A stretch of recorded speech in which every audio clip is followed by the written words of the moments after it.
আগামী জানুয়ারি মাস থেকে পর্যায়ক্রমে ২০০টি নতুন কোচ রেলওয়েতে যুক্ত হবে। সে সময় পদ্মা সেতু হয়ে ঢাকা-যশোর রুটে নতুন একটি রেল চালুর পরিকল্পনার কথা জানিয়েছেন বাংলাদেশ রেলওয়ের মহাপরিচালক মোহাম্মদ আফজাল হোসেন। শনিবার বিকেল 4:30টার দিকে যশোর রেলওয়ে জংশন পরিদর্শন শেষে তিনি কথা জানিয়েছেন। এদিন বৃহত্তর যশোর জেলা রেল যোগাযোগ উন্নয়ন সংগ্রাম কমিটির নেতৃবৃন্দ সহ সাধারণ মানুষ সকালে যশোর থেকে ঢাকায় যাওয়ার জন্য এবং রাতে ফেরার জন্য একটি ট্রেনের দাবি জানান। যশোর রেলওয়ে জংশন পরিদর্শন শেষে স্টেশন মাস্টারের কার্যালয়ে তিনি সংগ্রাম কমিটির নেতৃবৃন্দের সঙ্গে মতবিনিময় করেন। আগামী জানুয়ারি থেকে আসা শুরু হবে এবং আগামী বছর নাগাদ আমরা বেশ কিছু কোচ পাবো।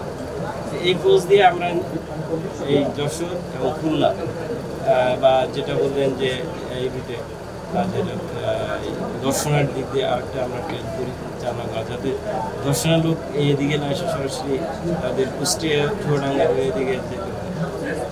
তো সেগুলো আমাদের পরিকল্পনা আছে। তো আমাদের কোচ পাইলে আমরা এইদিকে ট্রেনটা বাড়াবো। এটা আমরা এটা দেখলাম যে আপনাদের যখন প্যাসেঞ্জার এটা আপনাদের অনুমতি জানি।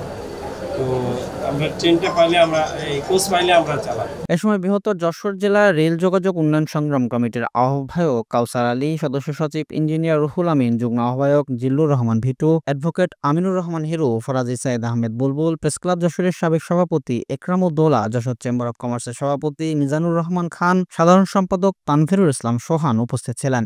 মতবিনিময়ের আগে নেতৃবৃন্দ ৬ দফা দাবি সম্বলিত একটি স্মারকলিপি রেলওয়ের মহাপরিচালকের কাছে হস্তান্তর করেন।